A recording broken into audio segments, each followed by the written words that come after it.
In this world of woe, so much suffering and misery, our hearts are longing for the endless home of peace and love and harmony. Oh, no more bitterness, hatred or greed. Paradise is the place we need. I feel the peace inside of me.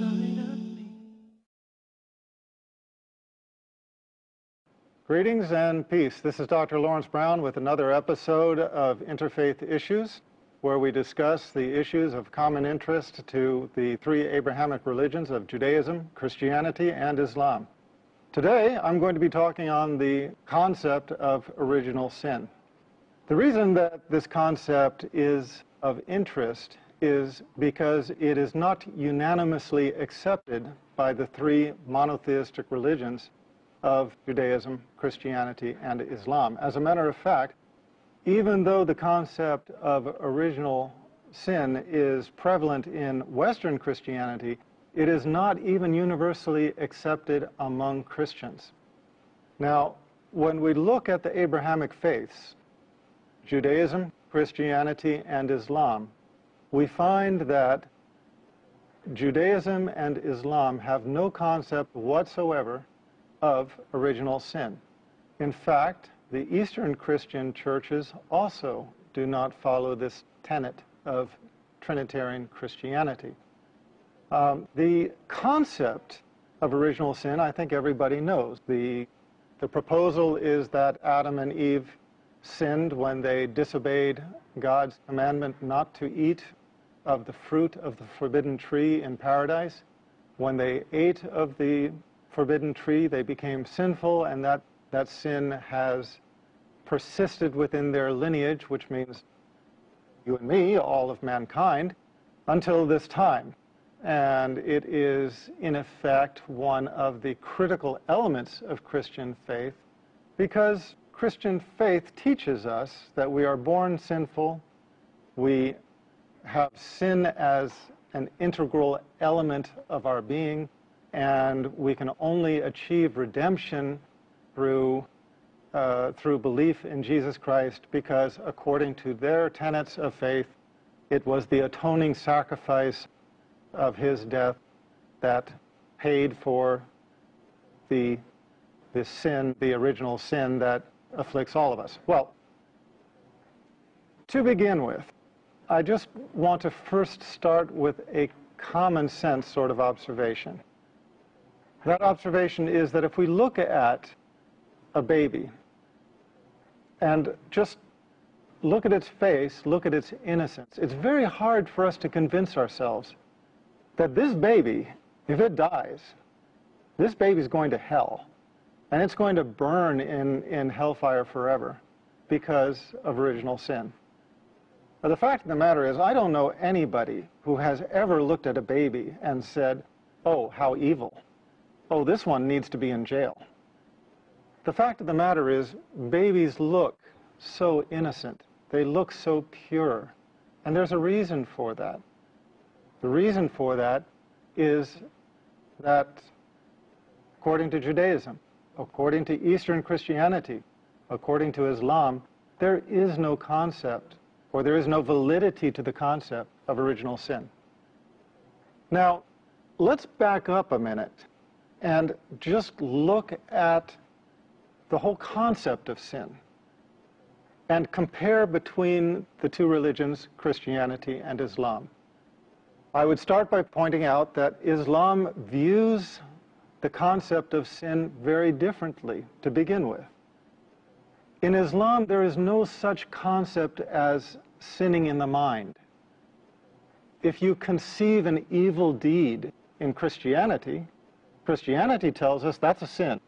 You thought a bad thing, that's a sin. In Islam, Islam looks at it very differently. In Islam, if you conceive of a bad thought, but you do not act upon it, it is not a sin. As a matter of fact, if you have a bad thought, but you do not act upon it, it actually becomes what? A good deed. Why does it become a good deed?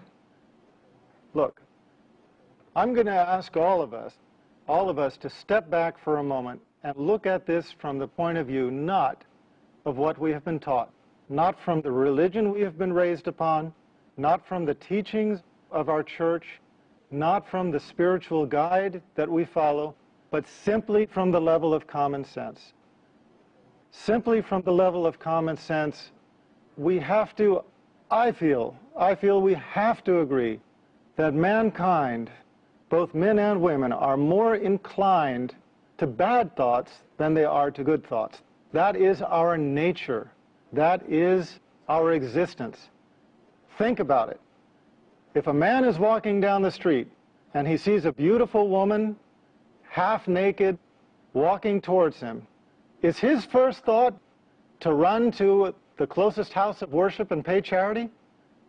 Is his first thought to go and take care of some orphans? Is his first thought to go out and commit some act of beauty and righteousness? All you men out there, come on now, you know what I'm saying. For all of you women, if you're walking on the street, you look down and you see a 3-carat diamond ring sitting on the sidewalk, just staring at you saying, please pick me up.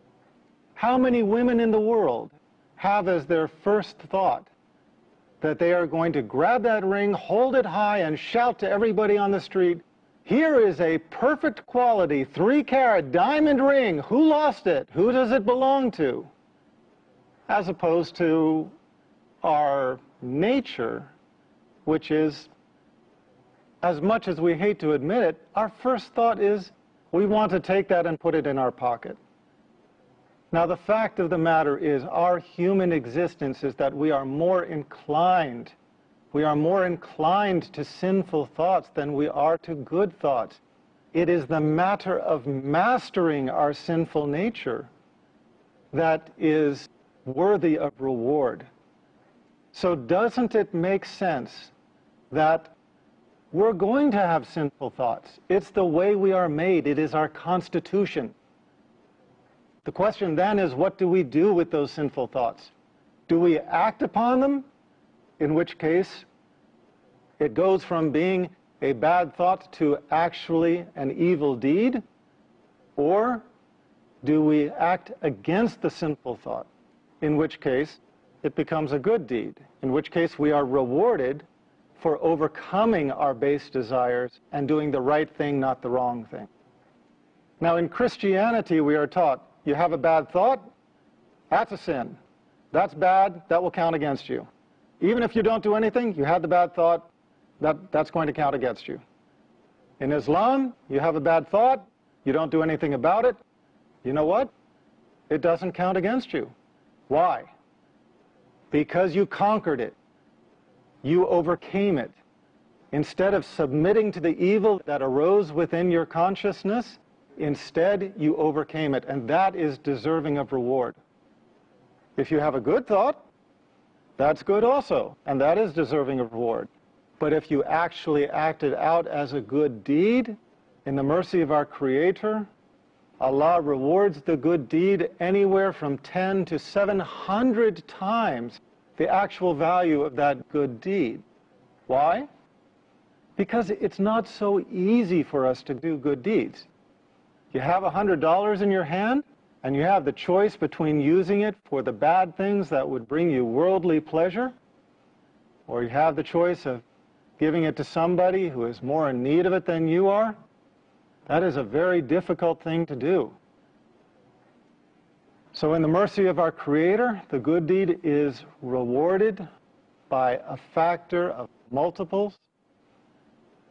The bad deed is rewarded according to the value of the bad deed, but there is no such thing as sinning in the mind. Now, this is a very big difference between the concept of sin as it is conceived, which is in the mind, before it is even acted out.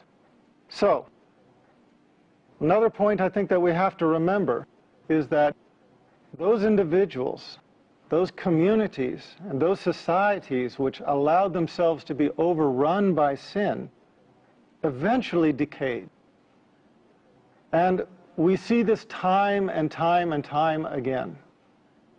If you look at history, we can think of the Persians, we can think of the Romans, we can think of the Greeks, we can think of Sodom and Gomorrah, we can think of many, many cultures and societies and civilizations that were devoted to hedonism. They were devoted to chasing the pleasures of this life, the sinful pleasures of this life, and eventually the entire society fell into decay and was destroyed.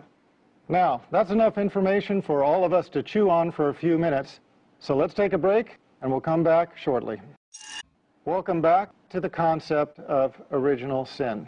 This concept does not exist in Islam. It only exists in Western Christianity, not in Eastern Christianity. And even then, a lot of people have difficulty with the subject for the reason that I mentioned.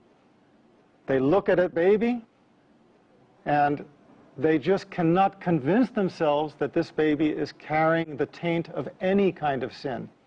It looks too pure. So they have to ask themselves, where does this concept come from? If you are a Christian and you're told this teaching comes from Jesus Christ, be careful. That is not anything that Jesus Christ ever taught. Remember, again, Jesus Christ was an Orthodox Jew. This is why he is known as Rabbi Jesus. He taught Orthodox Jewish law. When Jesus was recorded as having said in Matthew 19:14, "Let the little children come to me and do not forbid them." Let the little children come to me and do not forbid them, for of such is the kingdom of heaven. What do you take from that message? If these children are carrying the taint of original sin, how can, quote, "for of such be the kingdom of heaven," when the church is telling us that of such is the domain of hellfire if they die unbaptized? Jesus Christ was teaching a very clear message that children have a purity that is conveyed in his words, "for of such is the kingdom of heaven." Do we find any other teachings that might reinforce that? The Old Testament, the book of laws, the book of Revelation that existed in the time of Jesus, the book that he followed as an Orthodox Jew, records in Ezekiel 18:20, records, quote, "The son shall not bear the guilt of the father. The son shall not bear the guilt of the father, nor the father bear the guilt of the son. The righteousness of the righteous shall be upon himself, and the wickedness of the wicked shall be upon himself. The wickedness of the wicked shall be upon himself." Where does that say the wickedness will be passed on down through the ages, through the generations, through the lineage? I missed it. As many times as I have read the Bible, I must have missed it. Because here I find Jesus Christ teaching of the purity of children. Here I find the Old Testament that Jesus Christ professed as the law of his time, teaching that the wickedness of the wicked will be upon themselves. Wait a minute. Did you miss it? Did I miss it? Where did this concept of original sin come from? And where is it going with this line of thought? Because what I am effectively suggesting is that there is no basis for the concept of original sin in the teachings of the one upon whom the Christian faith is based, in the teachings of the prophet, Jesus Christ. In fact, Jesus Christ, in his words, directly contradicts the concept of original sin. Now, if there's any doubt, the passage I read about the wickedness of the wicked being upon themselves is repeated in Deuteronomy 24:16. It is an unequivocal point. It is not a slip of the pen. Now, those Christians who want to argue the point, those Christians who want to make it go away, who want to dismiss what I am saying, What do they say? They say, well, that's Old Testament. Ezekiel, Deuteronomy, that's Old Testament. We're Christians, we follow New Testament. What's the problem with that argument? The problem with that argument is that, yeah, it's Old Testament, but you know what? It's not older than Adam, okay? If original sin had afflicted mankind since the time of Adam, no prophet of any age would ever have taught that the wickedness of the wicked is upon themselves. Any prophet of any age would have taught the concept of original sin. But you know what? Nobody did. So if we are going to look for how we resolve this problem, we have to look not at the religion that is thrown into controversy, that is thrown into self-contradiction over the issue. No. We have to look at the continuity in the chain of revelation. We have to look at the fact that the Old Testament predicted 3 prophets to come. We know that. The Jewish scholars know that. And we know it from the New Testament, because when the Jews sent their Levites and their priests to interrogate John the Baptist on who he was, what did they ask him? They asked him, "Who are you? Are you Elijah?" He said, "No." "Are you the Christ?" He said, "No." "Are you that prophet?" He said, "No." It was not good enough to say it one time. They repeated and they asked, "If you are not Elijah, if you are not the Christ, if you are not that prophet, who are you?"